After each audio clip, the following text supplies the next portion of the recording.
están ustedes? Muy buenas tardes. Se nos acaba marzo, se nos acaba la semana, se nos acaba todo. No, todo comienza, ¿ya? Lo que sí comienza, obviamente, es Página 13. A esta hora de la tarde, la conversación con que empezamos a cerrar el día en Tele 13 Radio.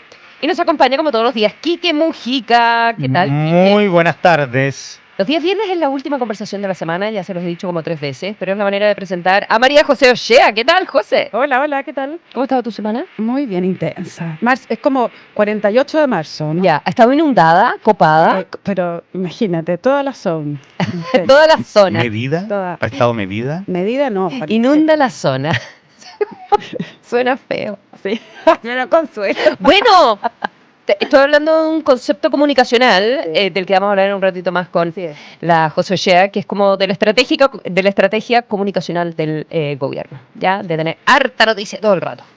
Y don Patricio Fernández, ¿cómo está usted? Muy buenas tardes. Muy buenas tardes, Consuelo. ¿Cómo le va? Bien, aquí tranquilito. Qué bueno.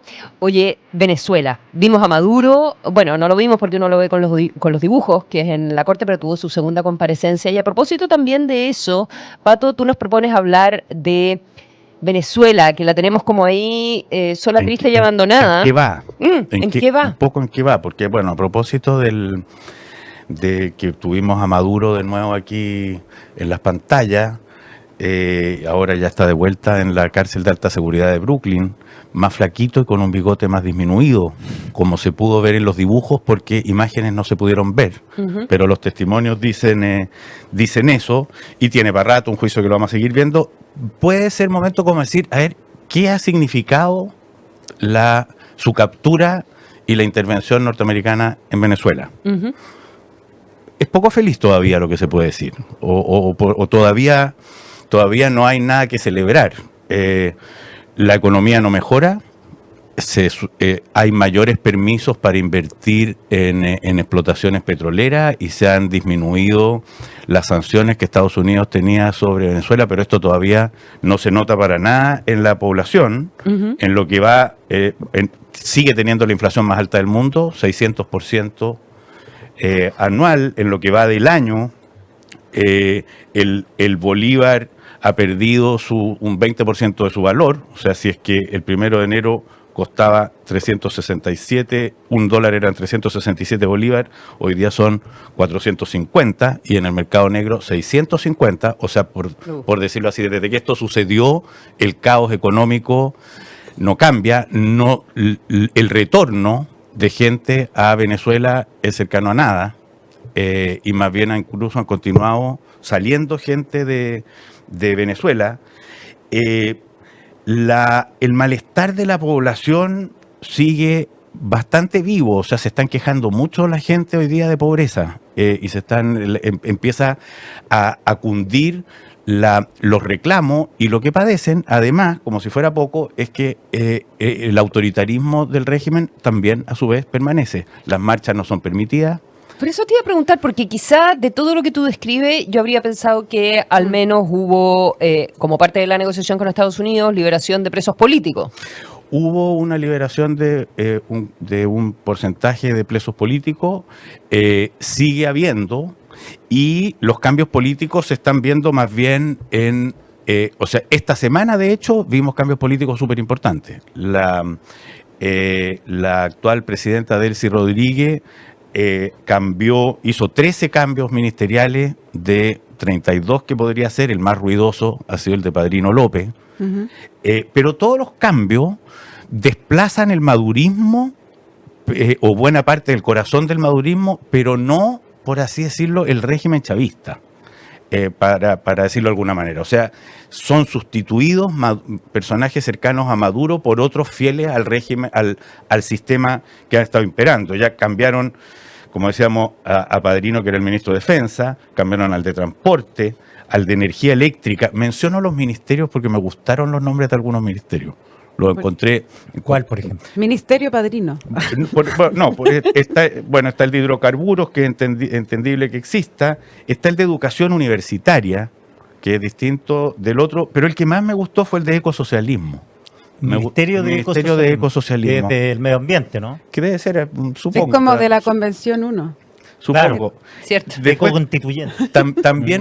también me gustó el Ministerio de Despacho de la Presidencia, que no sé, Bonito nombre. bonito nombre, que no sé si es como alguien que lleva mensajes y papeleo. Ah, Debe ya, ser pero que las eres pesado, Express. pero si el despacho es la oficina, po. No o- seas así. Es como la Secretaría o la General de Secretaría Presidencia. General, yo creo, las Express. La oficina del presidente es Le- el despacho presidencial. Otra cosa que fue importante Estoy es siendo que- comprensiva con con el régimen. el régimen. Con los hermanos Ese Alex- ministerio de 12.000 funcionarios. Eso puede ser. Al ex fiscal Tarek William Saab, personaje sí.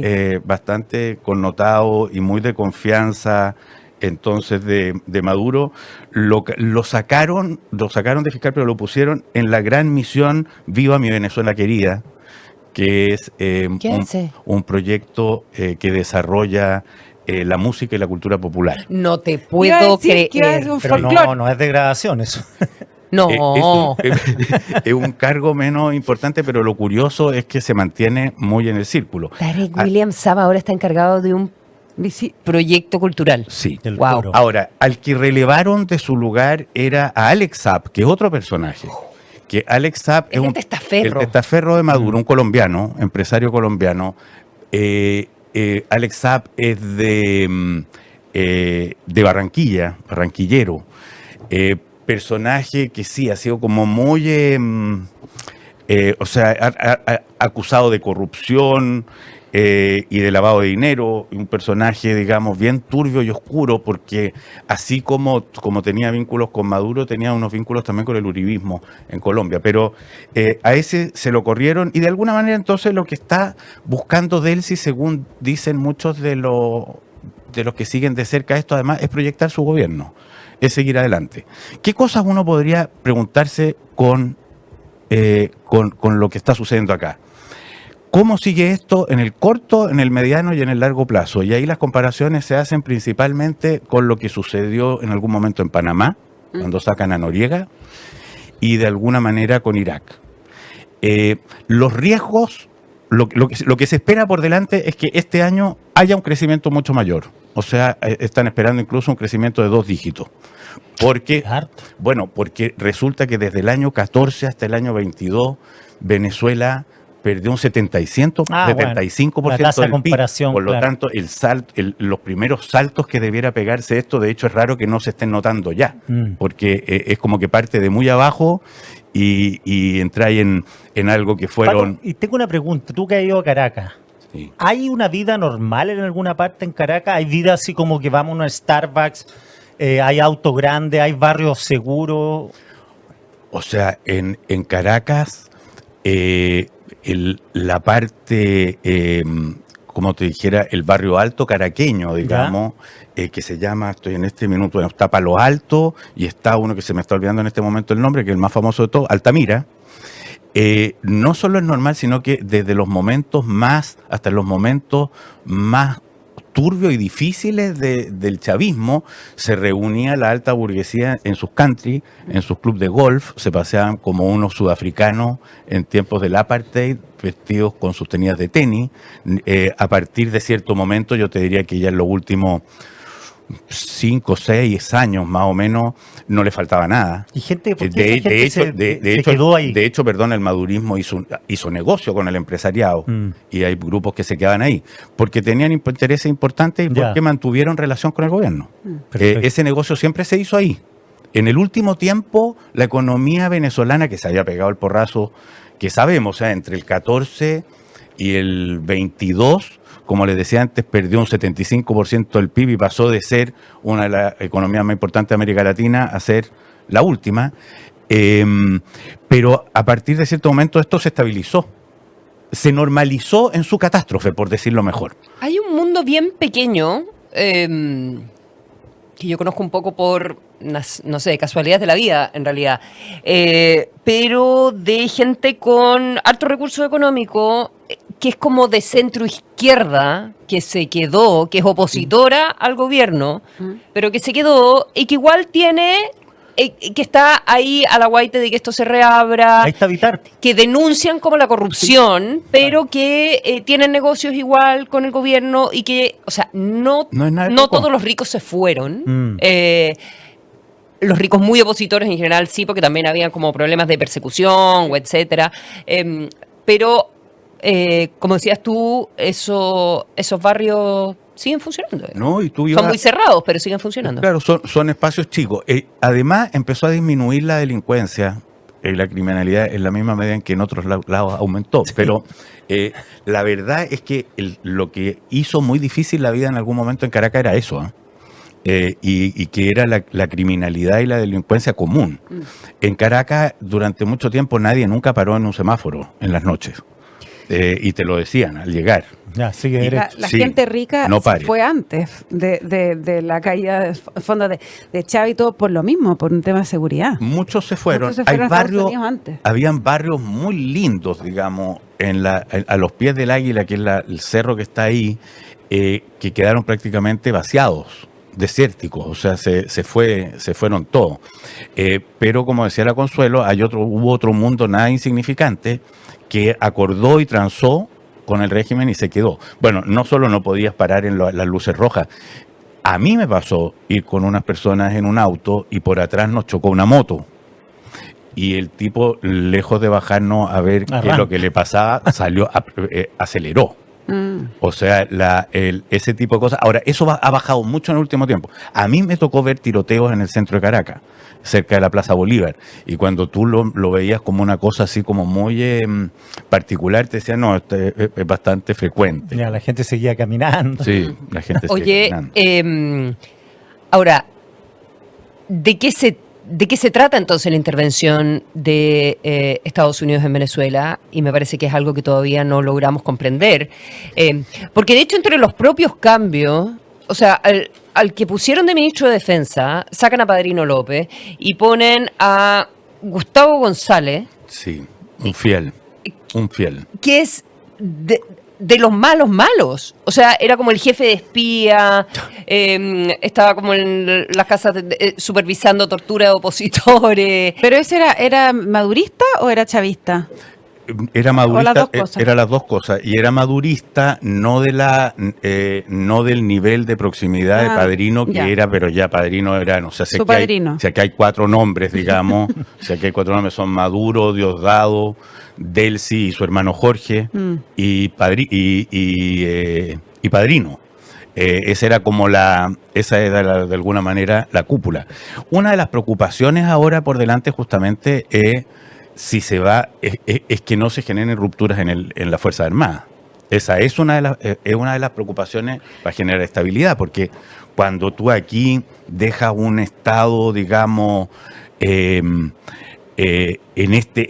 esta situación por una parte, de ilegitimidad, por otra parte, con un conflicto donde aquí adentro estamos hablando entre traidores y fieles, las posibilidades de que se genere desorden son no pocas.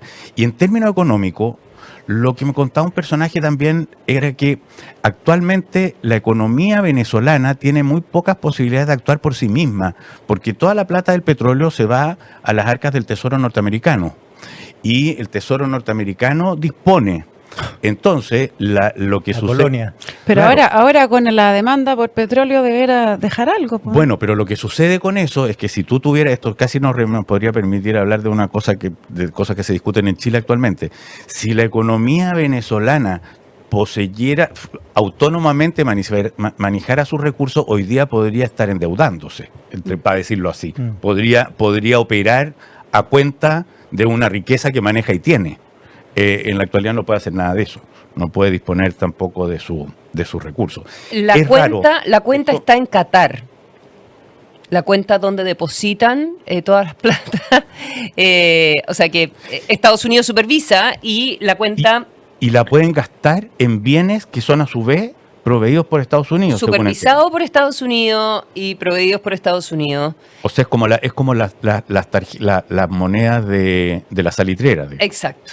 Pero Oye, el rollo es que no se conocen ni las entradas, ni la salida, ni cómo está el desglose.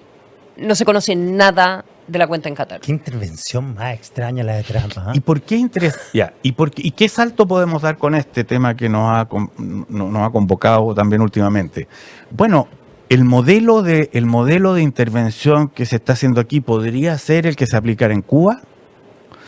podría ser el que se aplicara mañana en la mañana en Nicaragua, porque Nicaragua todavía lo mantenemos lo tenemos callado debajo de la manga, pero viene en el paquete, digamos.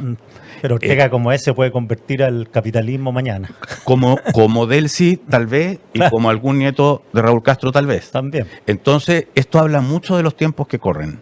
Eso a mí por lo menos me interesa mucho. O sea, más allá de las noticias, del acontecer detallado, esto te habla de un mega cambio de ciclo. O sea, que Estados Unidos sea capaz, porque tú puedes, termino con esto, Consul, pero tú dices, bueno, es que Estados Unidos ha aprendido sus anteriores intervenciones y por eso es pragmático ahora y lo hace así, en lugar de ir y llamar a elecciones libres, ponte tú. Uno podría decir, sí, compro, pero al mismo tiempo, ¿qué razón de intervenir en otro tiempo hubiera tenido si no es para establecer la democracia, por ejemplo? Exacto. ¿Qué motivo, qué es lo que lo hubiera justificado? Y hoy día, en cambio, no es el motivo. Y eso es muy interesante de ver. O sea, Donald Trump no es ya el capitalismo y el liberalismo versus el comunismo y el totalitarismo. Es un poder. No hay una, perdona que te interrumpí, pero no hay una idea hipócrita o no, pero no hay ninguna idea de valores. Exactamente, y eso es muy Esto significativo. es valor económico. Incluso si uno quisiera decirlo... ¿Y qué ni si- prefieres? ¿Y no ni prefieres siquiera- eso? ni Como que siquiera es sepamos solo- la verdad. Ni siquiera es solo valor económico, es poder desnudo, porque podría llegar a ser geopolítico. Pero es poder desnudo, es quien manda aquí. Ahora hay algo geopolítico con el tema ruso, con el tema de China. No son excluyentes, voy. El argumento de muchos analistas norteamericanos sumamente informados de por qué sucede lo de Venezuela y que es la misma línea de por qué sucede lo de Irán, es porque son los proveedores de petróleo de China. O sea, el tema final es China. Claro. Es Oye, la gran obsesión de Donald Trump. Mm. Y que China. tiene razón, porque no todo lo que hace Trump es descabellado, tiene razón con que sea su obsesión. Pues si esa es la gran pelea mundial que está y se viene, China versus Estados Unidos. O sea, acordémonos del cable aquí, el cable chino, Para que los veas efectos que cómo tuvo. llegó a la comuna hasta aquí, de Chile. hasta aquí. Un problema. Oye, respecto a lo que tú decías de cómo se vive esto en Venezuela y si ha habido alguna mejora económica, si uno dice, bueno, el petróleo debería estar más caro, quizás podrían estar recibiendo más plata, etcétera. No sabía esto, fíjate, se publicó cuando hoy día, por eso no lo sabía. Se publicó hoy día en la mañana en Infobae. Delcy Rodríguez, la presidenta, decretó una semana de vacaciones, toda la próxima semana, que es Semana Santa, pero la semana corrida completa de asueto, de vacaciones. Y dice que es esto por causa de la reactivación económica. Hay un montón de apagones de luz, no están a nivel de Cuba, pero hay apagones de luz. Entonces dijeron, no hay colegio la próxima semana, necesitamos ahorrar energía, los ministerios tampoco trabajan en toda la semana pasada, y la explicación que dio a los cortes de luz no es por problemas de energía, sino que por la reactivación económica. Esta semana se produjeron en Venezuela mucha demanda de energía, muchos pics, y la red no estaba preparada, ante lo cual entonces hay que darle vacaciones a todo el mundo. Viva la fiesta. Estamos Bueno, tan bien. Pues, estamos tan bien, claro. ¿Y siguen con el calendario raro ese? Ah, buena pregunta, no si sé. lo han No sé cambiado. cuándo es Navidad. Pero están pensando cuando ponen Navidad. Pero tú Va a caché depender que de Tarek. esto vale para Venezuela y vale para Cuba. Es increíble cómo efectivamente este sistema, y eso es algo que ya estaría bueno que se deje ni siquiera discutir, no funcionan. ¿Y por qué digo esto a propósito de lo que tú estás diciendo? Porque en ambos lugares dejaron de funcionar bien los sistemas eléctricos y las generadoras de energía, además por su falta de ¿Mantención? de mantención. Mm. O sea, el tema, durante el gobierno de Maduro, cuando Maduro asume, todavía con Chávez ese país era riquísimo y repartía plata por todas partes. Después empezó a bajar la productividad de petróleo, además, en Venezuela. Que necesitaba instalarse. Bueno, sí, y mucho más que eso. Y en Cuba, la razón de los apagones son, en el fondo, dos. Ahora es radicalmente la falta de petróleo, pero en otro tiempo también era la falta de mantención. O sea, eran Claro. centrales que están funcionando mal. O sea, son sistemas administrativos que no dan ningún resultado. Ahora, la Delcy se quiere quedar. Eso también ya empieza a establecerse. esto de ir armándose de su Equipo. de su entorno y su equipo es con mira a que esta cosa dura para rato, con o sin elecciones. O por lo menos eso es lo que ella quisiera. Y uno se pregunta, ¿y dónde estará llorando la Corina? Sí, porque cuando vino la Corina, yo conversé con gente que es de su movimiento, vive, Venezuela Libre. sí, no, se llama Vive Venezuela, Vive Chile, una cosa así. Y me decía, no, si esto, María Corina es la candidata, se va a llamar a elecciones luego, vamos a ganar la elección y María Corina, cuando esté ella, el 70% de los venezolanos en Chile se va a ir. ¿Mm? Es difícil porque este es otro tema que también se le ha dado harta vuelta a este pastelito. Y tiene que ver con que la gente se instala. Los hijos entran en los colegios. Sí, Y Claro. la movilidad, el retorno, el plan retorno se va cada día diluyendo más. Cuesta. Oye, ¿puedo dar un dato freak? Mínimo.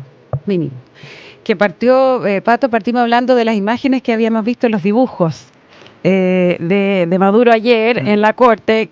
Ya, que súper corto. La mujer que lo hace lleva 40 años haciendo los dibujos en la corte de Nueva York. Se llama Jane Rosenberg, una artista que se sienta con sus pasteles y ella ha dibujado al Chapo, a Trump, Wow. Bueno, a Oh. Kevin Spacey, o sea, es Buenísimo. genial la historia. Buena Hizo buena una exposición. exposición, Bueno. una ¿la exposición hace hizo? un tiempo, Wow. un libro, pero ahí les recomiendo para el fin de semana Buscarla. buscar a Toda Jane Rosenberg, Julio que es muy Villanueva. interesante. historia para Villanueva Chang. Tipo, haría así. Julio Villanueva, Jane Rosenberg. Esto es Página 13, la última conversación de la semana en Tele 13 Radio, junto a Quique Mujica, José Ochea y Pato Fernández. Una revista para escuchar al cierre de cada día. Página 13.